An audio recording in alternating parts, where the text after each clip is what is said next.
are supporting President Bush and are supporting the American government, we are also receiving that same support. And right here in America, it's so wonderful to see the people rally around that Red Cross, that symbol of help and hope that is the same worldwide. Shelley, before we leave, why don't you once again give the phone numbers, the website, so people can contact you if they want to. Everybody can contact us at 1-800-HELP-NOW to make that financial contribution. That's also available in Spanish, 1-800-257-7575. Or people can contact us at redcross.org or helping.org to make that online secure contribution. If people want to give blood, 1-800-GIVE-LIFE or contact that local chapter. Shelley McCaffrey of the Red Cross, thanks so much for joining us here today. Thank you. Our coverage of the day's events and the aftermath will continue in just a moment. Stay with CNN.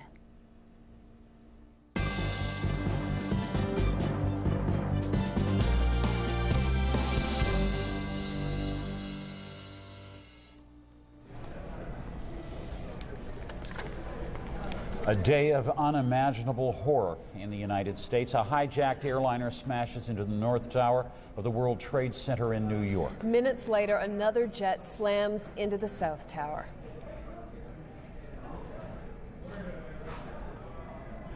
U.S. President George W. Bush is promising now that he's going to find the perpetrators as terrorist attacks on U.S. landmarks change the very landscape of American life. All right, we're going to continue on here, I think. We're supposed to have a little animation there, but let's keep going. All right, I'm Jim Clancy. And I'm Colleen McEdwards. We're going to continue CNN's coverage of the most devastating terrorist attacks ever to take place on American soil, continuing that coverage for you right now. It is now thought that several thousand people may have perished in New York and Washington on Tuesday. This is the new New York City skyline. Let's show it to you right now with an eerie void where the World Trade Center used to be. The twin 110-story buildings collapsed Tuesday after hijacked airliners crashed first into one tower, then into the other. A short while ago, we received pictures of that first plane that hit the North Tower. Actually, we don't have those pictures right now. We're just getting things sorted out here. Bear with us. But 18 minutes later, in a terrorist operation of extraordinary precision, a second airliner hits the South Tower, and we've been showing you video of that from a couple of different angles. Hundreds of people ran for their lives.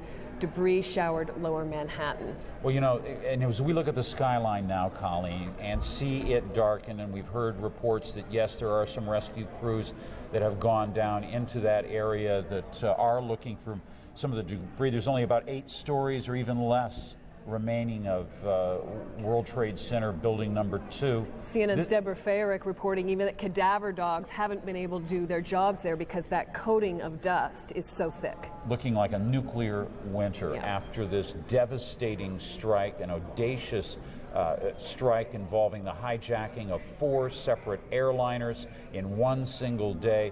For the cases that we know about, those hijackers were using knives or cardboard cutters, utility knives, which actually a razor blade, perhaps in plastic, perhaps that the way that they got them through the security checks at airports. But an incredible day. And actually, you know, one of the things we've been hearing later this evening is that there's even maybe cell phone calls coming from that area, so still lots to sort out in New York. But right now we want to go to CNN's Bill Hammer, who's got a look at the day's terrible events. Let's look. 8:45 a.m. East Coast time. An airliner smashes into the North Tower of the World Trade Center.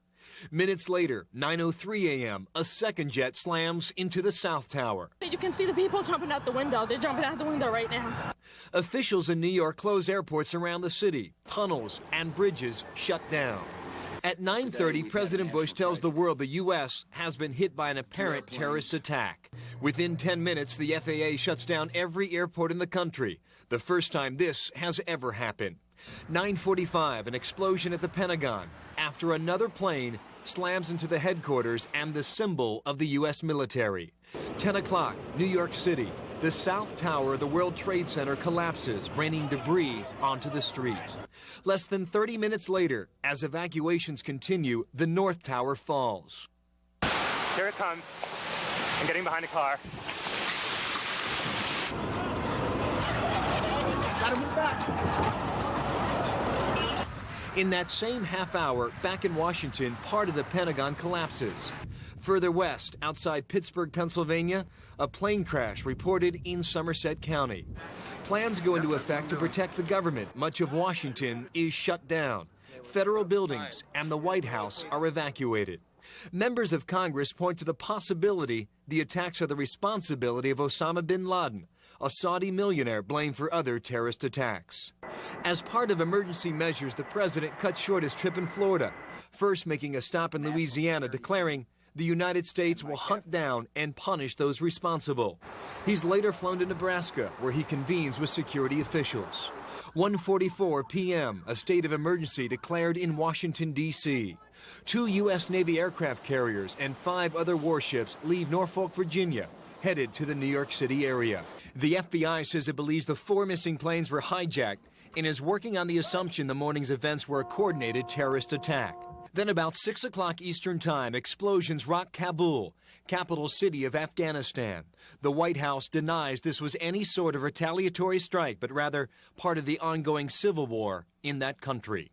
Bill Hemmer, CNN, reporting. We have all witnessed over and over again, in person or even on television in the United States or around the world, the incredible images of the tragedy that unfolded in Washington and New York City this day. Some of us are better than others at expressing the emotions that those images draw out of us.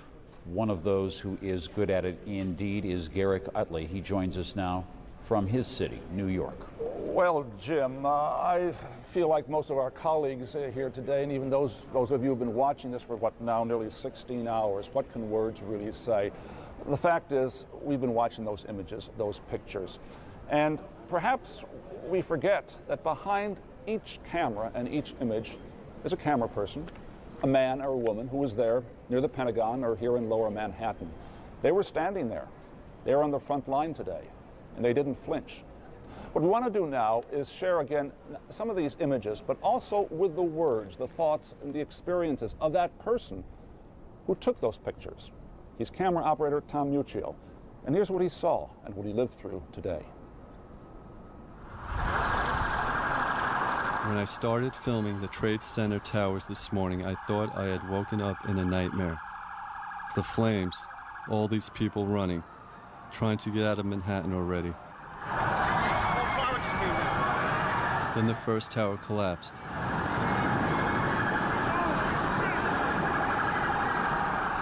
Then day turned to night.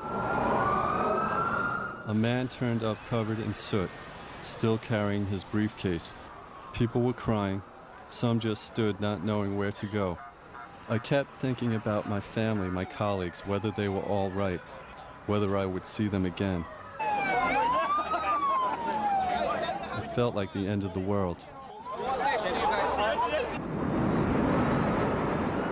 Then I looked and the second tower collapsed. It was gone. It looked like an exodus. People were coming out of nowhere covered in towels. A barman closed his bar in front of us. Today there would be no business as usual, although somebody started to clean his fire escape around Wall Street. After we saw this woman call her family, we called ours too to let them know we were okay. People stopped to tell us what they saw. People were running, their hair on fire. People were jumping out of the World Trade Center. Jumping out because they don't know what to do. So, I mean, they're dead by doing that. This man was taking this boy away from the scene. Their parents work in the big building. This couple was reunited and fine. We were invited into a hotel on Wall Street which was serving food in a makeshift room. We met the lucky ones too. This man overslept and he didn't get to work on time. He worked on the 78th floor of the World Trade Center. From what I understand, my whole office is dead. Everybody died up there, jumped out or burned. When we got to Wall Street, the stock exchange was closed. The police were blocking our way. We found a policeman 2 blocks away from the World Trade Center who was guarding a piece of one of the planes. He was waiting for a forensic team to come and pick it up. I felt the nightmare was just carrying on. When we got closer to the World Trade Center, policemen were getting more and more nervous. Then we finally saw it, through the smoke. The remains of the World Trade Center looked like a broken fence. It felt like covering a volcano eruption, dust everywhere, inches thick, pieces of paper covering the ground from the buildings. Again, it was 3 o'clock in the afternoon on Broadway. It felt like a very bad horror movie. On the way back to the office on the empty highway uptown, I thought about all this senselessness, about these terrible acts, and about the freedom to do evil. The pictures, the thoughts, the experiences this day of camera operator Tom Muccio. Truly one of the real reporters on the front line of this tragedy. Back to you, Jim and Colleen. All right, Gary Cutley, thank you for that. Well, we want to show you once again some of the video in case you've just tuned in, video that is coming to light as the day wears on.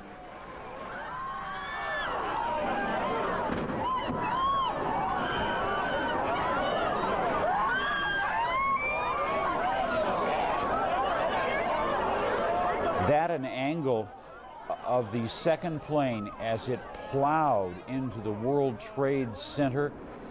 That videotape perhaps because the cameraman was trapped down there in lower Manhattan and couldn't make his way out, just coming to us now. Terrifying, awesome, so much pain in a picture of what happened this day in New York City, and indeed the pictures have been nonstop. Yeah, and that being United Airlines Flight 175, 65 people on board that plane. Jean Meserve is watching things in Washington for us tonight. Let's go to her for the very latest. Jean? Colleen, President Bush started his day in Florida but returned to the White House just as the sun was setting. The arrival designed to show that the United States leadership will not be cowed. A short while later, Mr. Bush addressed the American people and the world from the Oval Office. Let's listen to his full address. Good evening. Today, our fellow citizens, our way of life, our very freedom came under attack in a series of deliberate and deadly terrorist acts. The victims were in airplanes or in their offices, secretaries, businessmen and women, military and federal workers, moms and dads, friends and neighbors. Thousands of lives were suddenly ended by evil, despicable acts of terror. The pictures of airplanes flying into buildings, fires burning, huge structures collapsing, have filled us with disbelief, terrible sadness, and a quiet, unyielding anger. These acts of mass murder were intended to frighten our nation into chaos and retreat. But they have failed. Our country is strong. A great people has been moved to defend a great nation. Terrorist attacks can shake the foundations of our biggest buildings, but they cannot touch the foundation of America. These acts shattered steel, but they cannot dent the steel of American resolve. America was targeted for attack because we're the brightest beacon for freedom and opportunity in the world, and no one will keep that light from shining. Today, our nation saw evil, the very worst of human nature, and we responded with the best of America, with the daring of our rescue workers, with the caring for strangers and neighbors who came to give blood and help in any way they could. Immediately following the first attack, I implemented our government's emergency response plans. Our military is powerful, and it's prepared. Our emergency teams are working in New York City and Washington, D.C. to help with local rescue efforts. Our first priority is to get help to those who have been injured and to take every precaution to protect our citizens at home and around the world from further attacks. The functions of our government continue without interruption. Federal agencies in Washington, which had to be evacuated today, are reopening for essential personnel tonight and will be open for business tomorrow. Our financial institutions remain strong, and the American economy will be open for business as well. The search is underway for those who are behind these evil acts. I've directed the full resources of our intelligence and law enforcement communities to find those responsible and to bring them to justice.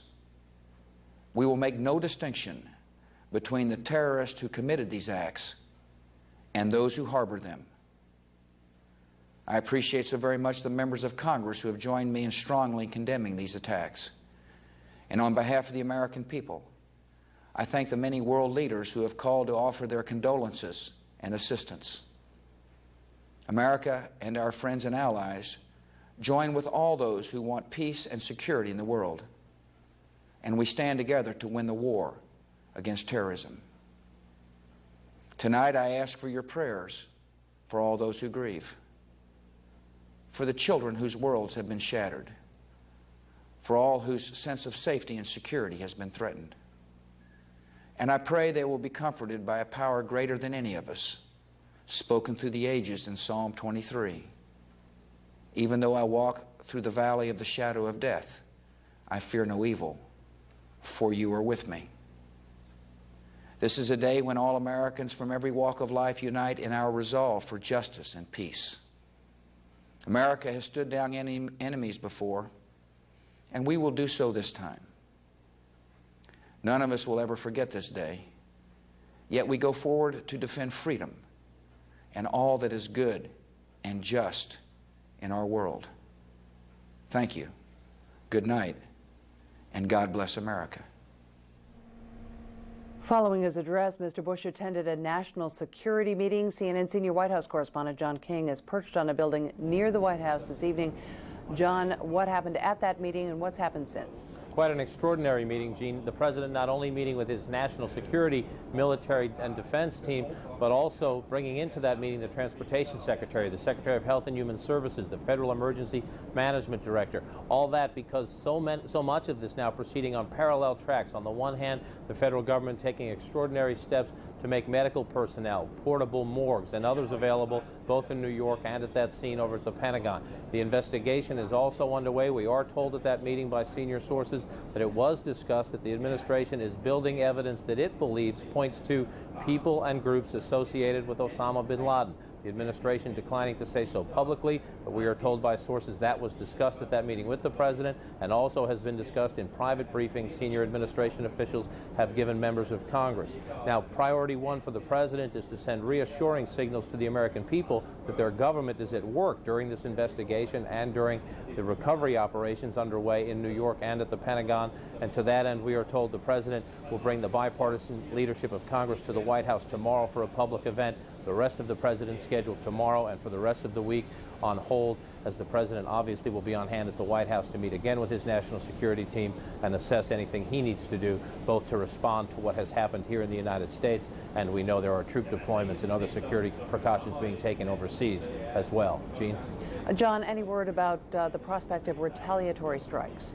You obviously heard the president in his remarks saying if and when there are retaliatory strikes, they would not just be limited to the suspected terrorists, but also to anyone who harbors them. That taken, of course, as a signal to some that even the president was leaning a bit forward with the bin Laden connection. But I spoke to a senior official immediately after that session tonight who said, don't expect anything on an imminent basis. This official said, we're going to get this right. We're going to take a little time, he said, to sort this out. Gene?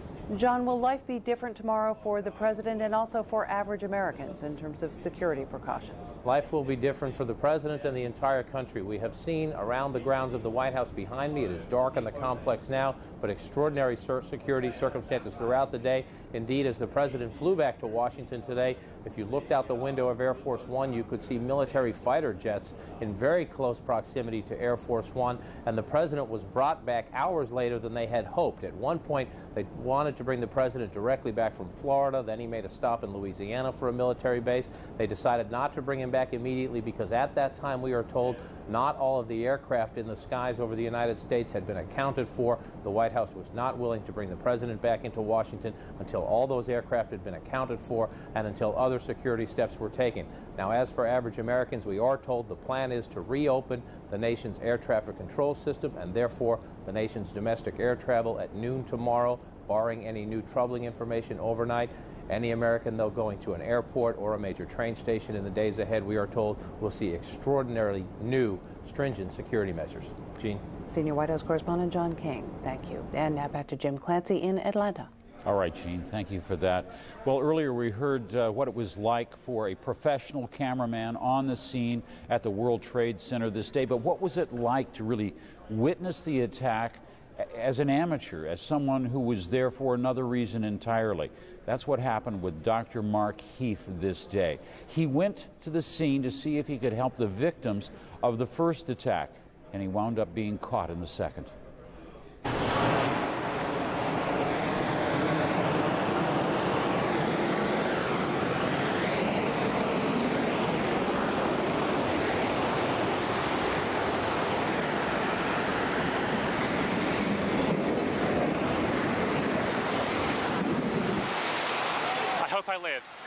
I hope I live. It's coming down on me. Here it comes.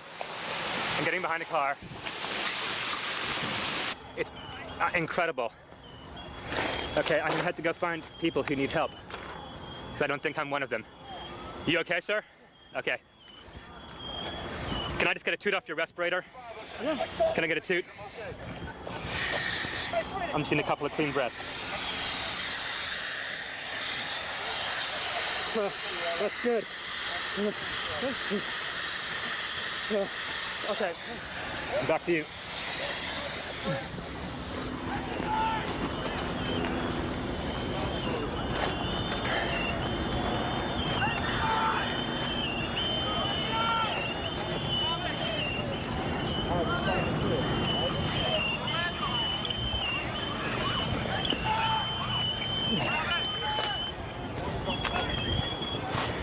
This is the car I hid behind. It saved my life.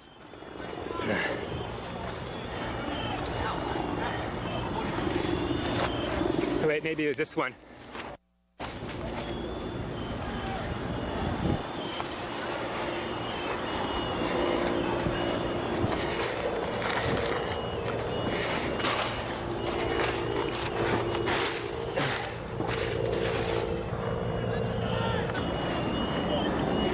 There's all these noises.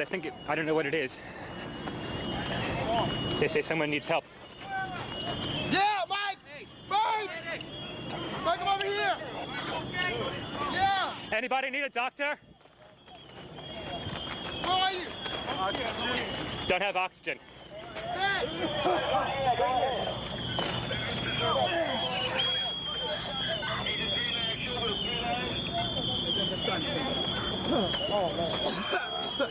Hello, Doc. Hey, that guy needs some oxygen if someone can share it with him. 10-4. Thanks.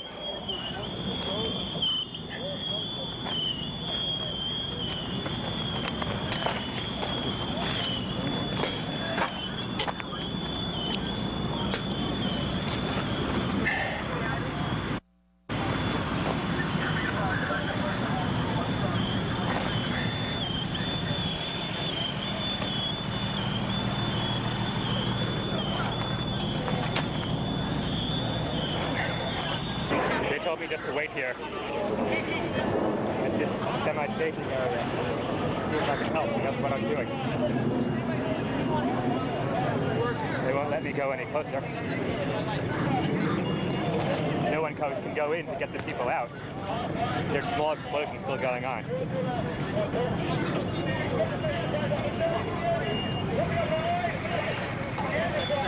So far, I've just seen some people who needed oxygen from the dust. No one trauma.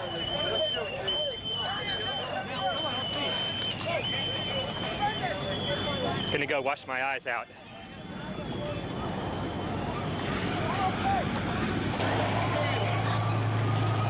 Yeah, that almost made it worse.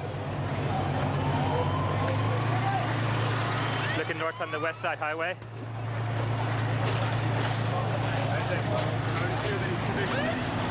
You guys going in? Yeah. Come with you. You know, you might not want to get too much closer because the more buildings could come down, then we're not going to help anybody. All right. I think we should. Yeah. Where's the incident come out? Let's just. Yeah. Okay. Let's just wait right here. Let's just station up right here. Okay. All right, Doc. Why don't we set up? Can you hang IVs from this pole here? Okay. Okay. Yeah. We just heard another explosion. They're handing out gloves and masks. The consensus is it's too unsafe to go in there. Just going to wait here until they bring some people out.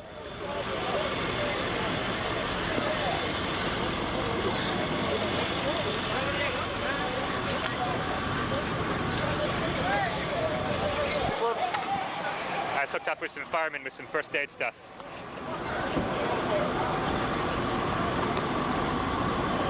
You know what? Why don't we just set this up as a little mobile hospital unit right here, okay?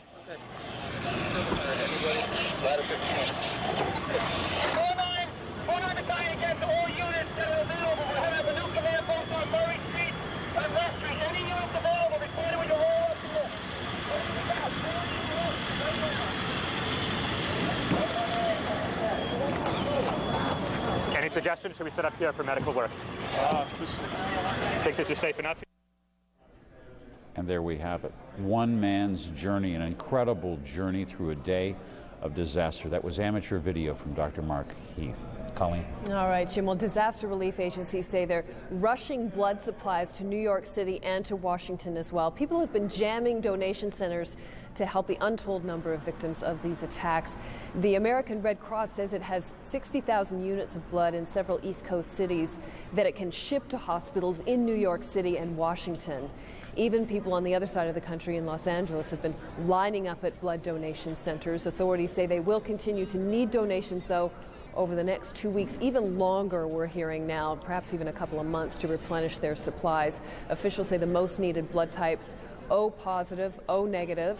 They are the universal blood types that can be transfused into anyone in an emergency. Now, at hospitals throughout the New York area, medical heroics are going on. Michael Oku is standing by at St. Vincent's Hospital and Medical Center, which is one of the trauma centers closest to the World Trade Center. Michael, go ahead.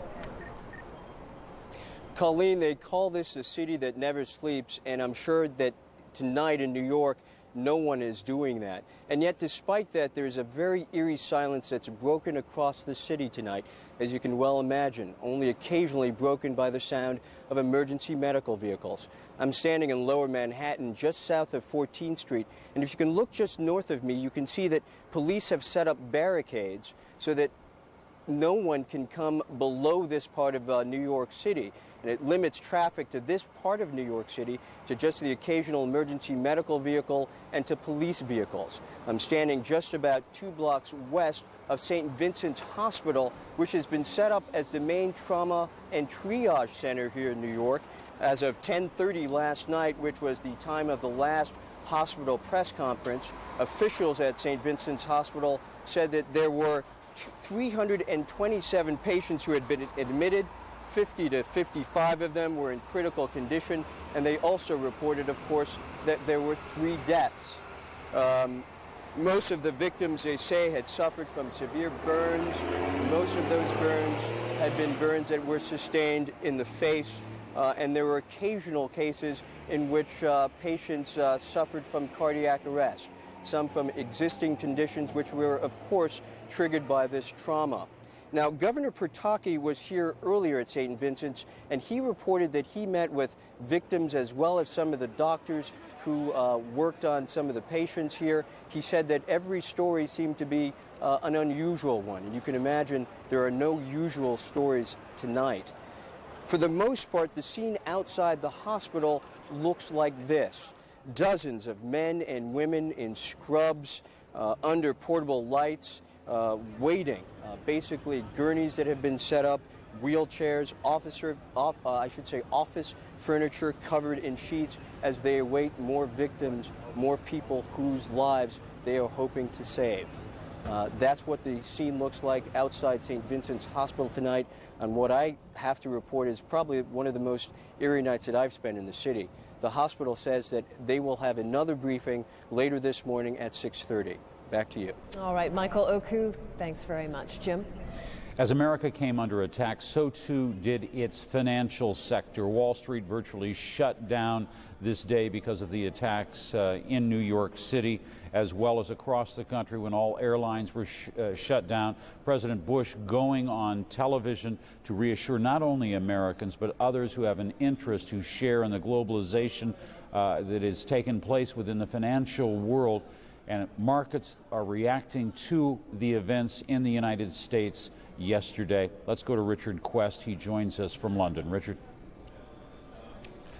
Many thanks, Jim. Of course, there was no trading in the United States, so the initial financial reaction has had to come from overseas. Europe saw very sharp falls as the news came in from New York and Washington. That's been followed up overnight in the Far East. Asian markets are down between around 6 to 10%, 10% in the Hong Kong market. The worry, of course, is clearly what this will mean for the wider issue of the economy. Clearly, business will be seriously affected as Wall Street is paralysed. Simply those who can't even get to their offices to do business, let alone those who have actually been affected by the crashes. Overall, nobody can really say at this point the extent to the economic effect. We do know that the Fed is planning to pump money into the economy. That's designed not only to prevent a cash shortage, ordinary consumers who may just be taking larger sums out of the bank, but also to prevent any form of credit crunch, Jim. All right, when you look at the markets, is there any way of telling how long-lived this might be, this steep drop that you see in Asia right now? I think that one has to put this into two different categories. On the one hand, there is the market's reaction. That can unwind itself in a matter of days. That is simple panic. We've seen markets react before. 2 weeks later, you wonder what had happened. Much more serious is the effect to business confidence. Bearing in mind, the World Trade Center had over 435 tenants in those two buildings alone. They come from more than 26 countries around the globe. There were major financial institutions, Morgan Stanley, Keefe, Bruyette & Woods, Credit Suisse, First Boston, just some of those who are actually in the buildings. Now, taking away from that and moving slightly further afield, you've got, of course, the collapse of number 7 World Trade Center. You've then got all the other buildings nearby where people simply won't be able to get to work. The ripple effects will start to be felt. And that's why it's vital that people like Paul O'Neill, the US Treasury Secretary, who's now leaving Japan and heading back to the United States, Alan Greenspan, the chairman of the Fed, who's at a bankers' meeting in Basel in Switzerland, and the SEC, are all coordinating at the moment, not only to send a message that they will provide the money necessary for corporate America to continue, but also to restore confidence in the market system. All right, Richard Quest reporting to us there from London. Colleen. All right, and of course, as we've been telling you all along, some of the rescue efforts still going on tonight, especially in New York City, and we've actually got some tape in just now that we want to show you of those night rescue operations in and around the area of the World Trade Center. Just backing it up there a little bit. Let's see if we can get it rolling again. You can see some of the areas that have been lit. We heard earlier from a report from CNN's Deborah Farrick, who was down in that area, that they do have dogs there. They've got cadaver dogs searching. Even that is being made difficult because there's so much dust on the ground. She was saying that even the dogs can't really do their work. So still a lot to sift through. There have been reports this evening of telephone calls, cell phone calls being made, possibly from the basement area of that complex. None of that's been confirmed, but of course rescue officials hoping and trying to see if there are people still alive. They want to be able to get them out. We heard earlier from the New York mayor that more than 300 firefighters they believe are missing and presumed dead, and dozens of police officers as well who were surrounding that building when the two towers essentially just crumbled into dust. So you're looking at some pictures there in and around the World Trade Center of the night rescue operation still underway at this time. And incredible pictures, because really that's our best look really at the destruction that we've seen thus far, because it was enveloped in clouds of dust for so long during the daylight hours, very inaccessible, but you can see the way that the buildings are simply gone. All you see are the shell. Yeah, you see a few floors there, Jim, just a few, obviously badly burnt out. But having worked there, and you know, CNN had its New York bureau in the World Trade Center when the network first started on the air 20 years ago, more than 20 years ago. And when I look at those pictures, you know, it's hard to believe. And as many people have noted on this day, there's a sense among the people in the United States that there has to be retribution for this. The death toll alone is going to be staggering. We've been warned about that. No one even knows, no one can even estimate. Although United States officials say there have been no credible claims of responsibility for Tuesday's attacks in New York City and Washington. And they remind everyone it's still too early to speculate about exactly who may be involved. Still, some U.S. intelligence officials are telling CNN there are good indications, that's their words, that people linked to Saudi exile Osama bin Laden might be responsible. As the World Trade Center burned furiously, smoke billowed above the Pentagon, and the White House was evacuated, one security expert declared, "This isn't an act of terrorism, this is an act of war." Noting there was no direct evidence, several experts pointed out that few terrorist organizations around the world were capable of mounting such an audacious attack. They mentioned only one man by name, a name repeated by U.S. officials for years. There is not the slightest doubt that Osama bin Laden, his worldwide allies, and his sympathizers are planning further attacks against us. Despite progress against his networks, bin Laden's organization has contacts virtually worldwide, including in the United States, and he has stated unequivocally that all Americans are targets. For almost a decade, Osama bin Laden has been accused or suspected of coordinating attacks on the United States, on U.S. troops in Saudi Arabia, on U.S. embassies in Kenya and Tanzania, in the suicide mission against the USS Cole, at the World Trade Center in 1993, and the list goes on. Terrorism experts paint a picture of bin Laden as a Saudi-born revolutionary determined to end U.S. involvement in Saudi Arabia. In interviews, bin Laden has renewed his vow to bring jihad or holy war against the United States. Specifically, he said Washington had failed to get the message from bombings aimed at U.S. forces in Saudi Arabia. We declared a jihad, a holy war, against the United States government because it is unjust, criminal, and tyrannical. Terrorism analysts warned earlier this year Osama bin Laden was turning his attention to the Israeli-Palestinian conflict, hoping to win armed converts and gain global political momentum out of the chaos of the collapsed peace process. Bin Laden's wealth, estimated by some at around $200 million, is seen as key to not only recruiting militant followers, but funding carefully planned and coordinated attacks. U.S. officials blame Osama bin Laden in the attacks on the U.S. embassies in Nairobi, Kenya, and Dar es Salaam, Tanzania, which they say were carefully timed to increase the dramatic effects of a simultaneous onslaught against U.S. interests. Get the cameras out of here, let's go! Get off! It is precisely the same strategy that appears to be at work in the financial and political centers of America in the latest attacks. U.S. officials assert that bin Laden initiated his terrorist network during the war in Afghanistan, later moved to training bases in Sudan, and is currently being sheltered by Afghanistan's ruling Taliban.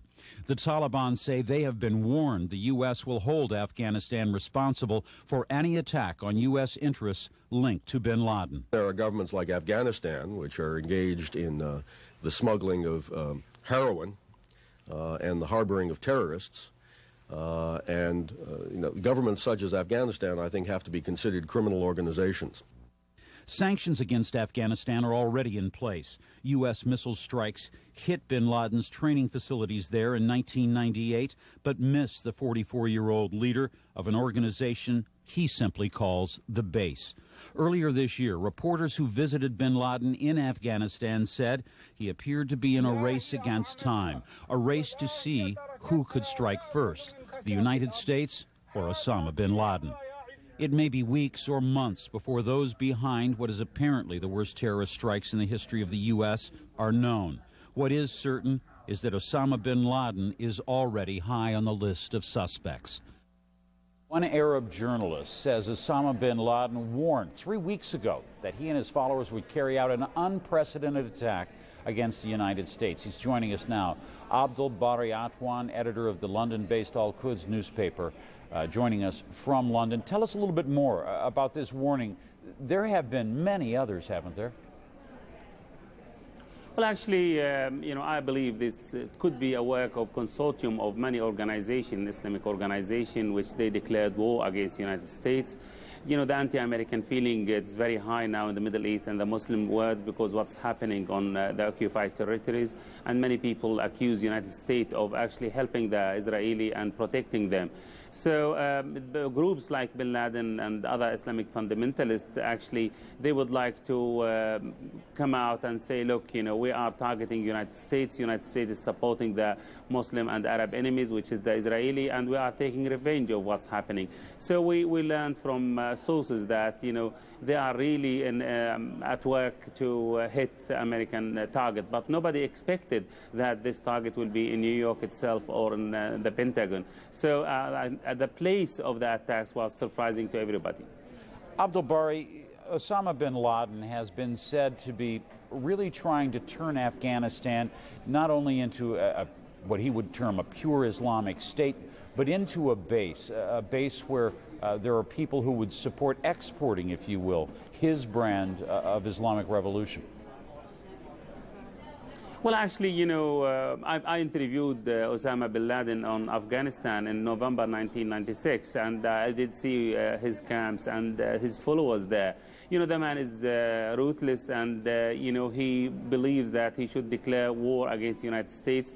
And this kind of appeal, this kind of call actually appealed to many young Muslims all over the world. And he recently managed to recruit a lot of those highly educated Arabs who were even educated in the United States itself and some Western countries. So I'm not surprised if he is surrounded with experts in different fields. And we noticed that the attack against the American destroyer Cole in the seaport of Aden was highly sophisticated attack, highly sophisticated on the bombing, the information gathering, and the monitoring of the movement of the American warships. So I'm not surprised if those highly intelligent people, highly educated people actually were behind the planning of the attacks against the World Trade Center. You know, when people look at this and they see it in the narrow confines of one day, people saw Palestinians standing up and cheering these attacks in Nablus, in refugee camps in South Lebanon where they've languished for half a century. When they look at that, on one hand, it creates a sense of anger. And there has to be a sense as well from some among the Arab world that this is not going to lead to an improvement in the situation, and certainly not a change in the U.S. position. Jim, you are absolutely right, but we have to put into our consideration there are 300 million Arabs, and those people are very few who actually were dancing in the streets, whether in Nablus or in refugee camps in Lebanon. The Palestinians definitely will suffer because of these attacks, because they want the American involvement in the peace process to be revived. And they want America to be the sponsor of the peace process and to intervene and put an end to the Israeli aggression against their people there. So we cannot say those people representing the Arabs, but, you know, we have to ask our questions, you know, why America is targeted, why the American people are targeted. Definitely there is something wrong with the American foreign policies. So these wrongs has to be readdressed, has to be rectified. And we want more involvement from the United States on the Arab-Israeli conflict to revive the peace process, to put an end to the Israeli atrocities. Also, there are Palestinians killed in the West Bank and Gaza Strip every day by the Israeli tanks, by the Israeli missiles. So we have to understand the frustration of some people, but this doesn't mean that we should support any terrorist acts against innocent Americans in New York and Washington, anywhere in the world. It is a terrorist act. Everybody condemned in the Middle East. Abdul Bari Atwan of Al-Quds, our thanks to you for being with us there. Colleen? All right, Jim, thanks. I want to show you some tape again now that we're just getting in. We're just starting to get some nighttime footage rolling in of the efforts that are going on there. This is the rubble around the World Trade Center, and actually maybe I need to be corrected. That doesn't look like nighttime. Perhaps that's from earlier in the day. John, maybe you can just let me know for sure. Regardless, that is the rubble around the area of the World Trade Center. You can clearly see parts of building, all that dust that rained down, all the debris. In that debris, we saw earlier sheets of paper from the offices in there. Only a few floors of that building remaining standing. Still a fair bit of dust there. We saw in pictures from nighttime just a few minutes ago that a lot of that dust has settled. Rescue workers on the scene. And there you see them there. New York Mayor Rudy Giuliani saying 300 or more firefighters are missing, believed dead, and dozens of police officers as well.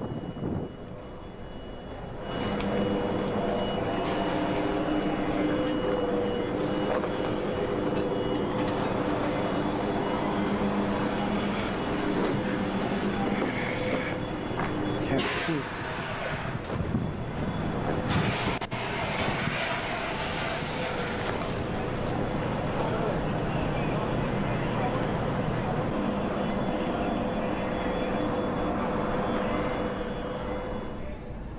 All right, those pictures obviously from earlier of the rubble around the World Trade Center. Jim? Devastation this day also in the nation's capital. Let's go now to the Pentagon and Bob Franken live for an update on the situation there. Bob. Well, it's been about 16 hours, Jim, since the explosion here, since the plane collided with this west side of the Pentagon, and you can see it's still smoldering a little bit. They're still waiting for the embers to stop going so they can actually go into the building. We saw just a moment ago some of the supervisors. They were lowered in what looked like a bucket. They were actually being lowered into the bombed out building where the plane had hit so they could take a look and just see what the status of the fire was. The plan is at daybreak to literally peel away the wall a little bit and then go in. Of course, about 15 hours ago, we had some video that was shot shortly after the plane had collided with this side of the building. You can see that there was quite a bit of firefighting effort going on. There were literally hundreds of firefighters going. They were trying to put out a blaze that's still going till now. They fought all day with this, and of course there was also an evacuation of the injured. We don't have any sense of the casualties yet. We've been told that they could number in the hundreds. There could be more than 100 dead. There are wide estimates. The Pentagon is not giving any estimate. Perhaps we'll know more tomorrow when officials are actually able to go inside the building. A plane, of course, collided shortly after 9:30 this morning. A plane that was flying from Dulles, and of course it was taken by hijackers. That is the report, of course, and was then moved into the Pentagon, causing the damage that it did. Now, people talk about retaliation, and the Pentagon is already thinking about that, and the chairman of the Joint Chiefs of Staff says that he will have the forces necessary. I extend my condolences to the entire Department of Defense families, military and civilian, and to the families of all those throughout our nation who lost loved ones. I think this is indeed a reminder of the tragedy and the tragic dangers that we face day in and day out, both here at home as well as abroad. I would tell you up front, I have no intentions of discussing today what comes next, but make no mistake about it, your armed forces are ready. And tomorrow they will be ready to open the Pentagon. It's become a matter of pride here. At least they're going to be opening part of the building. The Defense Secretary said he's determined to do that to prove to the world that terrorism cannot knock down a building, cannot knock down the spirit of the American military. Jim? Bob, the toll of dead and injured there at the Pentagon, does anyone know for sure? As a matter of fact, the Pentagon is quite assertive about the fact that no estimates can be made. There was a local fire chief who said that the deaths could range between 100 and 800. Pentagon officials think that that is way too high, the 800 number, but it is clearly possible that there could be deaths that number in the hundreds. All right, Bob Franken reporting there live from the Pentagon. Colleen? All right, Jim, the attacks brought much of the United States to a halt as people watched events unfold transfixed. Schools, offices were closed. Highways across the country fell into gridlock as thousands of people returned to the sanctuary of their homes. But nowhere was the sense of shock so profound as in Manhattan. Greg Clarkin has that. The terror attacks on the World Trade Center paralyzed New York and brought life to a standstill across America. Manhattan was sealed off minutes after the attacks on the Twin Towers. Tunnels and bridges closed, subway and commuter rail service suspended. Hundreds of thousands of people staggering out of the financial district on foot, on highways usually clogged with cars. Many scrambled to call loved ones only to find payphones and cell phones rendered useless. The World Trade Center was a major hub of telecom equipment, and call volumes swamped phone networks. Manhattan supermarkets were jammed and long lines formed at cash machines. New York City police precincts were sealed off, and an urgent plea for blood was issued as hospitals throughout the metropolitan area were pressed into service. Right now, at last count, we were utilizing over 50. I think it'll be over 100 and that was as of a half hour ago. And we're utilizing all of the hospitals in New York City. We're utilizing the hospitals in Westchester and Rockland, Nassau County, northern New Jersey. For the first time in United States history, airports across the country were shut down, and they'll stay that way until at least noon on Wednesday. The Federal Aviation Administration ordered all airports closed, and all planes which were in the air were directed to land at the nearest airport. Transportation Secretary Mineta has directed the Federal Aviation Administration to suspend operations until at least noon tomorrow. Amtrak canceled train service between New York and Boston. Greyhound canceled a big chunk of its service as well. Government buildings and businesses across the country were evacuated. Security tightened along the U.S. border with Mexico and Canada. NASA shut its centers down, and even some offshore oil drilling in the Gulf of Mexico is suspended. Stock trading was canceled, and financial markets will be closed all day Wednesday. Major League Baseball canceled its schedule for the first time since FDR's death in 1945, and for only the fourth time in its history. The NFL is considering canceling Sunday's games. Across the U.S., tourist attractions and landmarks shut down. Disneyland, Disney World, and Seattle's Space Needle among them. Back in New York, the mayoral primary election was also canceled. Greg Clarkin, CNN, New York. All right, for some insight now into how Americans view the attacks, CNN, USA Today, and Gallup conducted a public opinion poll just before the president's speech. 86% of those questions said they considered the events an act of war. But the majority agreed the U.S. military should not strike back until it is clear who is responsible for the attacks. And 78% said they were confident of President Bush's ability to handle this situation. Some relatives of the people killed had to deal with this attack right as it was happening. A man on board one of the planes called his mother as the aircraft was being hijacked, and this is so upsetting, I can't tell you. Mark Bingham, a passenger on United Airlines Flight 93 that was en route from Newark, New Jersey to San Francisco. He called his mother just minutes before the plane crashed near Pittsburgh. That I love you very, very much in case I don't see you again. I said that. That the plane has been taken over by hijackers. And then I said, well, we love you very much too, Mark. Let me go get your mother. I got on the phone, Mark. And he said, hi, Mom, this is Mark Bingham. Giving me his last name. And he said, I want to let you know that I love you. And I'm flying. I think he said I'm in the air. I'm calling you on the airphone of the airplane. In his seat? I presume so. He said, I want you to know I love you very much, and I'm calling you from the plane. We've been taken over. There are 3 men that say they have a bomb. And I said, well, who are they, Mark? And he repeated that he loved me, and he said, I don't think he said, I don't know who they are. He became distracted there as if someone was speaking to him, and he said it's something to the effect of it's true, and then the phone went dead. An emergency dispatcher in Pennsylvania where United Flight 93 crashed said that he received a call from a passenger on board the plane as well, and that man repeatedly said, we are being hijacked, we are being hijacked. Jim? Millions of people all around the world remained riveted to their television screens for hours once they heard about the attacks. Ann McDermott has more on the U.S. public's reactions to what they were watching.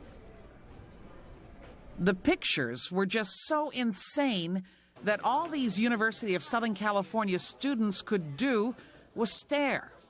But the younger ones had questions, lots of questions. But when I first saw on the news, I sort of wondered how protected we really are in America. Think they'll be able to catch all the people involved? Their teacher, for once, had no answers. How? Why? These are the questions. And here's one more. Do you think anything like this would ever happen again?